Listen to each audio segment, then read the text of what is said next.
Hey guys, Coach Mickey here. I'm getting a lot of questions and comments about something I teach when it comes to leadership and mission execution, and it's called the OODA loop. Colonel John Richard Boyd, a very famous fighter pilot, never defeated in combat or in mock aerial combat against our nation's finest pilots. In fact, he had a bet that if he allowed you in mock combat to get on his tail or six, he could reverse that position in 40 seconds or less. He never lost that bet. That is unbelievable. Meaning, he allowed this bad guy to get on his 6 o'clock, which is the winning position in air-to-air combat, and in 40 seconds or less, he would reverse that position. That's unbelievable. I mean, think about that. That's like a MMA fighter allowing someone to pin you in a rear naked choke, and you're going to reverse it in 40 seconds? Come on, right? In 40 seconds, you're going to be lights out. And so he went back and tried to figure out how could he do this so effectively. And what he discovered is that in every decision cycle, and of course decisions are important in combat, but they're also important in business, they're also important in relationships, they're also important in life. The decisions we make have tremendous consequences on our lives. And so he realized that there's 4 major components to every decision cycle action that's taken. And that is OODA, OODA, observe, orient, decide, or act.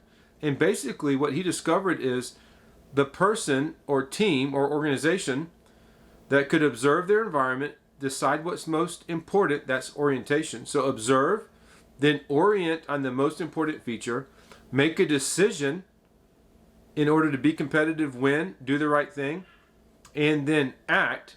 The person or team or organization that could observe, orient, decide, and act in a way that allowed them to operate inside their opponent's decision cycle was going to win in combat. Here's the good news. A lot of you may not ever be in combat, but you will be in a business situation. It's the same thing. You want to operate inside, say, your client or your customer's decision cycle, right? And maybe it's a quick serve restaurant and every drink is in a cup with a straw, and you see a family over in the eating area, and you're kind of watching them and checking, and they seem to be doing well. All of a sudden you see 1 or 2 of the people kind of shake their cup. You know, they're kind of shaking to try to get the drink in the bottom and get the straw there so they can get that last sip. Well, you could wait until they ask for a refill, or maybe they cracked it open, or maybe they got it themselves. But because you're observing your environment, you orient. Even if you had someone just go through the restaurant and ask everybody, they said no because they thought they had more. You know, as a manager or as a team leader, or just an observant employee, maybe you're sweeping or cleaning up something, but you see that shake happen, you realize, wait, my observation's showing that my orientation should change, and I can meet that customer's need by getting inside that decision cycle. So you walk on over and say, hey, I noticed that you're shaking your cup. Can I give you a refill? Right? So the restaurant owner knows that he or she has an OODA loop. The manager knows that he or she has an OODA loop. Each line employee, and it goes on down. And it's a combination of OODA loops at the tactical level that reach up to the operational level, and then that drives up to the strategic. This is not going to be an exhaustive teaching on this concept, but just like a fighter pilot observes his or her environment, orients on the most important thing, decides and act, it works the same way for close quarter battle in the Ranger or special operations communities.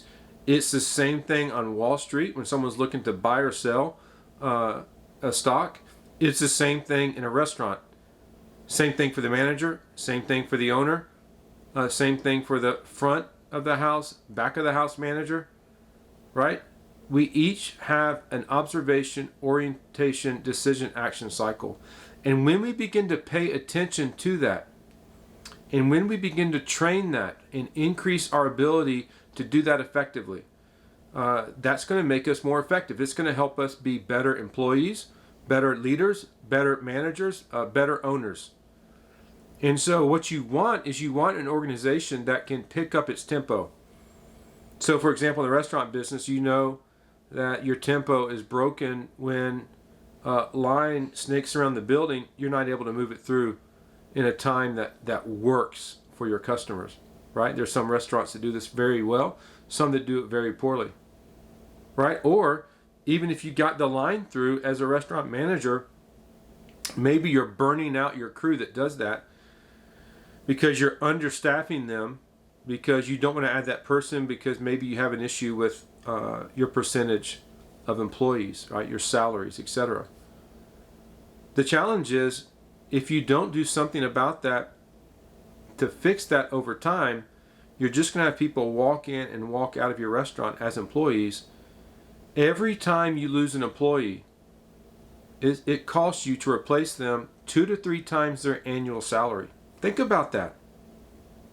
So as a manager, you may be making a short-term win decision not to put an additional person in that group during lunch because it keeps your numbers down. And we all know in the restaurant business how important, those labor numbers are, right?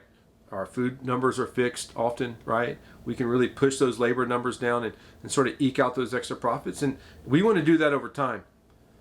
But if we do that with a short-term focus, if our orientation is broken, we're just trying to get through the day, and we're burning and churning, or churning and burning employees, our cost to replace and missed work and called in sick and all those things, we're going to have a problem long-term that we can't fix.